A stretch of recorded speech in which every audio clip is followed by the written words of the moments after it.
আমাকে ছেড়ে কেটে গেলি রে। কি হয়েছে?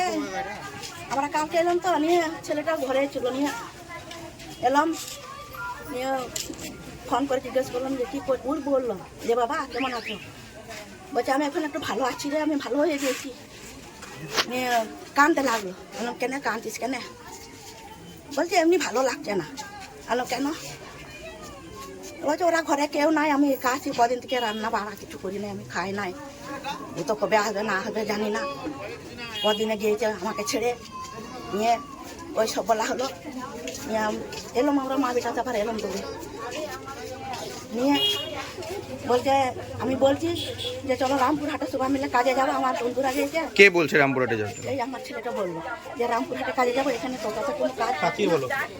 হ্যাঁ, তো বললো যে রামপুরহাটে কাজে যাবো, চলো দুজনায় থাকবো, সবাই ছেলে মেলে ওইখানে ভর্তি করে দেবো গা। নিয়ে উপর প্রথমে বললো বউটা হ্যাঁ আমি যাবো, তারপর ও মা বলেছে কি না যেতে দেবো না আমার মেয়েকে।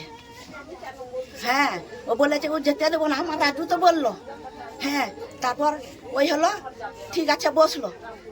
তারপর তাকে লোন টাকা তুলে দিয়েছিল, ছেলের গয়নাগুলো বিচে দিয়ে ওই পয়সাগুলো নিয়ে লোন টাকা পিঙ্কি টাকাটাকে দিয়ে শোধ করেছে।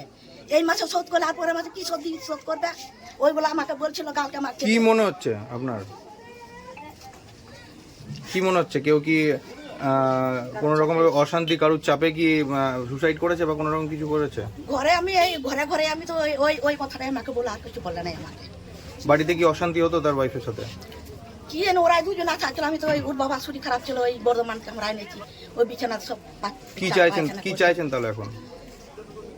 কি আর চাইবো, যা হবার হয়ে গেছে, দেখো কি হয়। কে হয় আপনার নাম? আমার ছেলে। আপনার নাম? আমার মালতী।